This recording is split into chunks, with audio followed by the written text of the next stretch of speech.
I heard a wow. Was that you, Jay? That was a wow. That was a wow. Good morning, everyone. As you may perceive, most of the staff is off today, so I got to pick all the music. And if you know my taste, that's all of it. So I hope you're enjoying the videos, everyone. The Talmud states, "Do not be daunted by the enormity of the world's grief. Do justly now. Love mercy now. Walk humbly now. You are not obligated to complete the work, but neither are you free to abandon it." As such, we have become known as the people who show up. Showing up for justice, showing up at protests and rallies, for vigils and getting arrested, making good trouble, as John Lewis would say. We show up for trans rights and queer rights and immigrant rights, and we show up for Black Lives Matter. We show up for voting rights and for the Poor People's Campaign. We show up. We show up so much so and so often that we have become known as the love people in the yellow t-shirts. You may have seen them referencing our Side with Love campaign, sort of a big white heart says Side with Love. The logo has been found on t-shirts and clergy stoles and signs and billboards and posters. We side with love. Our Unitarian and Universalist history holds a bevy of justice-minded heavy hitters. From abolitionists to heretical free thinkers to the firsts among ordaining women, people of color, LGBTQIA+ clergy people. From the civil rights movement to activism, notable authors, and laudable Supreme Court justices. If you pull out a book like This Day in UU History, which sits in my office and I look at it every day, every once in a while, we can learn more about some of these movers and shakers. For example, when I looked up today and this week, it was this week that in 1859, that Unitarian Charles Darwin, did y'all know that Charles Darwin was a Unitarian? Published his groundbreaking book, The Origin of Species. Or that tomorrow, Unitarian Louisa May Alcott, did you know Louisa May Alcott was a Unitarian? Author of Little Women, was born in 1832. Or that on this day in history, Dr. Lada Hitchmanova was born in 1909 in Prague, Czechoslovakia, to an anti-Nazi family, and she fled to Canada during the war after her parents were sentenced to death in Auschwitz. In Canada, Dr. Lada founded the Unitarian Service Committee of Canada and worked tirelessly to help the refugee children of Europe, known as the Mother of 1,000 Orphans. Dr. Lada was awarded numerous notable honors, to include being named the Woman of the Year by Prime Minister Indira Gandhi in 1975. Our history is dotted with a plethora of notable thinkers and leaders who on stages large and small did good work that we can be proud of. As a faith, we embrace that reminder from the Talmud, though. Do not be daunted by the enormity of the world's grief. Do justly now. Love mercy now. Walk humbly now. You are not obligated to complete the work, but neither are you free to abandon it. In this Talmud section, we receive an important message. We are not obligated to complete the work. Ours to do is our part here and now, where we are, doing what we can. And part of this process is understanding our full and complex history. Both laudatory and the shadowed, history informs and shapes who we are. So in order to move forward, sometimes we have to look back. So today we consider and explore the very uncomfortable relationship between our faith and where the intersection of science, social policy, and religious leadership led to some deeply troubling assumptions. From our Faith Like a River adult faith curriculum comes this reading. From the earliest days of Unitarianism and Universalism, these traditions have advocated for the compatibility of science and religion. Both encourage the use of reason, the search for truth, that ongoing search for truth and meaning, and the improvement of human nature and society through learning and the discoveries of science. Some people here right now are singing my song. Some, especially those called humanist, eschew biblical revelation and supernaturalism and believe that science and technology will eventually solve all major problems facing humankind. At the end of the 19th century, many liberals saw hope in the new science of eugenics.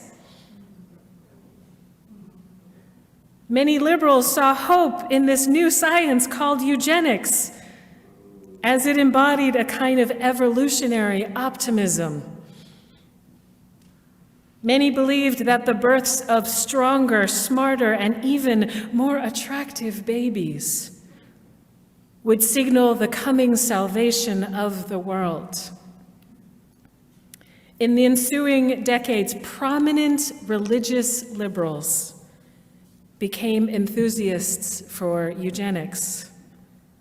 Their stories reflect our faith in science and how our hopes for a better world can engender gross violations of human freedoms and rights.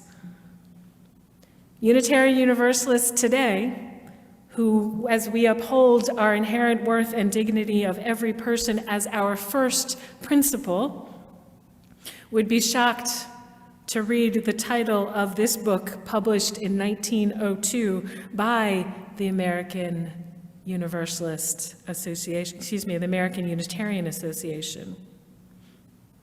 The title is The Blood of a Nation, a study of the decay of races through the survival of the unfit.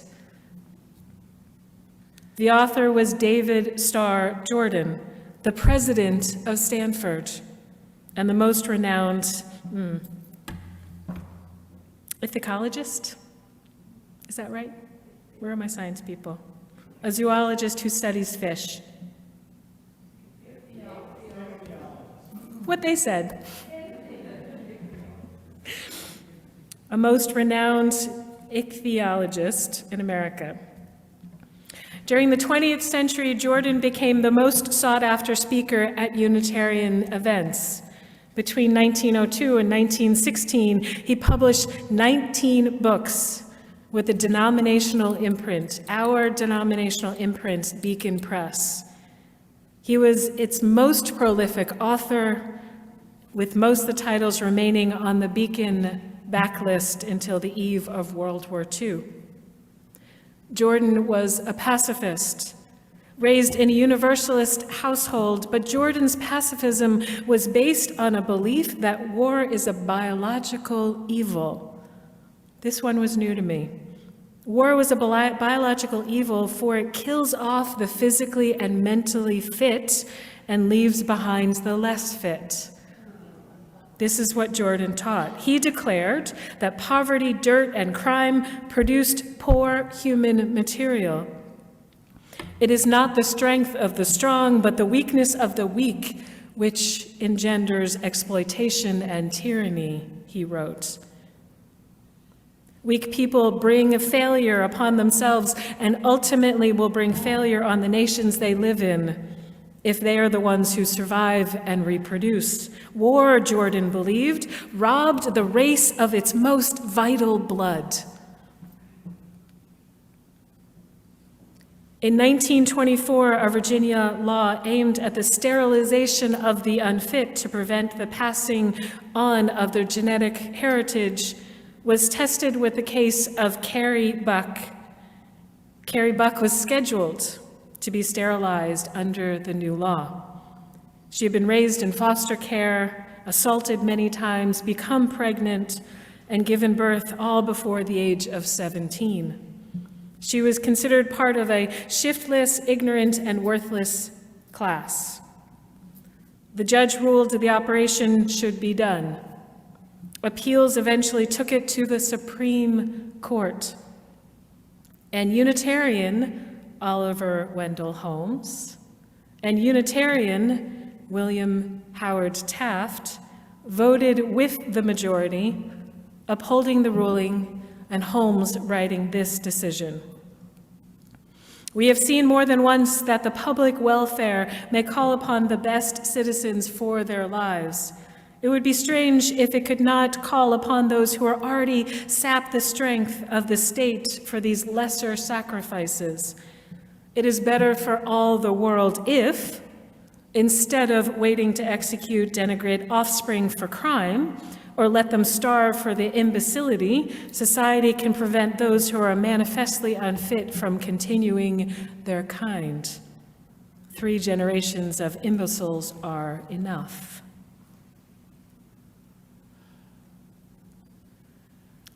Further, birth control or even sterilization were ways to control indiscriminate breeding.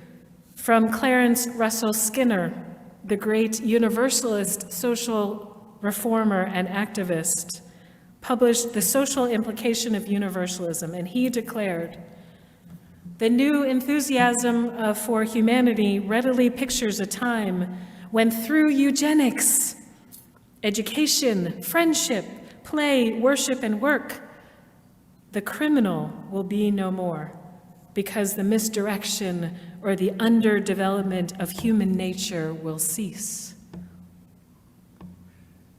Today, it probably surprises us that some Unitarians and Universalists supported eugenics. We generally think our faith empowers us to speak for those who would otherwise have no voice, or to advocate for those who cannot advocate for themselves. Yet the eugenics movement had about it, as Richard Hofstadter noted, an air of reform. Some Unitarians and Universalists later changed their positions on the practice of eugenics. In the wake of World War II, renowned Universalist minister Clarence Skinner gave voice to this realization that science had served the ends of destruction. And he said, our culture has let science go where it will, serving heathen gods. In his book, A Religion for Greatness, Skinner concluded that we must come to grips with one of the great problems of our time. Will science freely lend itself to any form of evil, which demands its service and pays its price?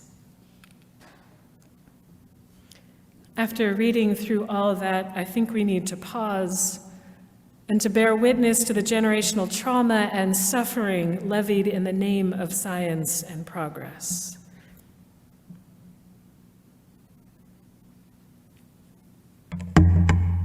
Sorry.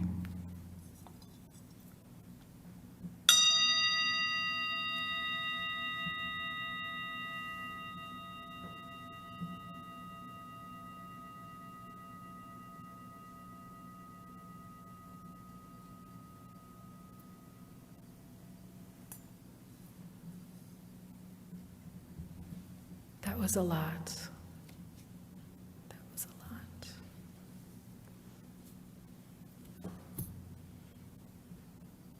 The spiritual theme of our month is history. This is the last Sunday of our theme of history.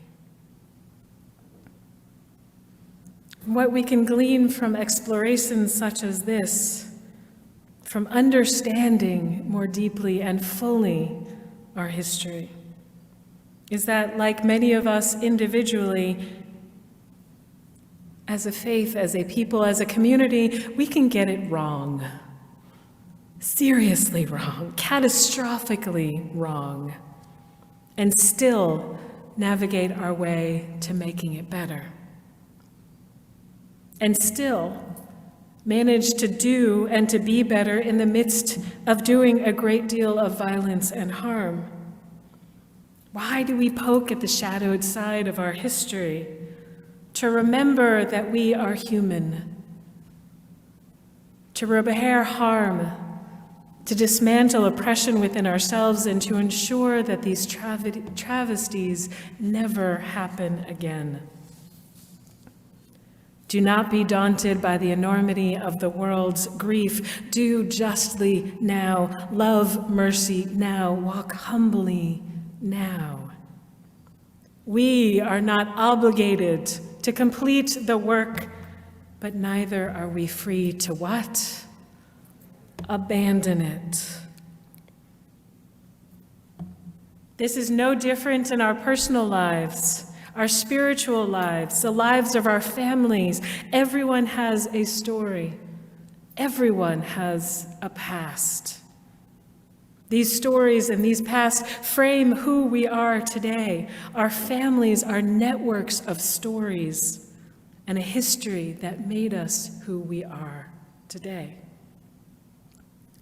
We have all made terrible mistakes, poor choices,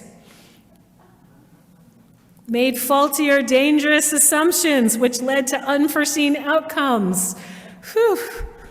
That'll get you. And yet, we are here. We are still here, living and breathing into today the complexity of this moment, the complexity that is human society and communities and families and relationships and that human heart. We titled this worship service this morning, When Heaven on Earth Goes Terribly Wrong, because our Unitarian and Universalist forebearers thought they were on the right side, were on the side of love. They thought they were doing good through progress, through working towards wholeness. They thought they were bringing heaven on earth through the so-called scientific progress and social reform, and I think that's a humble lesson for all of us to embrace. As a people of faith, it is a spiritual practice to pay attention and to ask questions. Who is being served by my work and my life's work? Who is not at the table when we're making decisions? Whose voice is not being heard, is not present? What assumptions am I making? That'll get us. Are they right? Am I wrong? Am I right?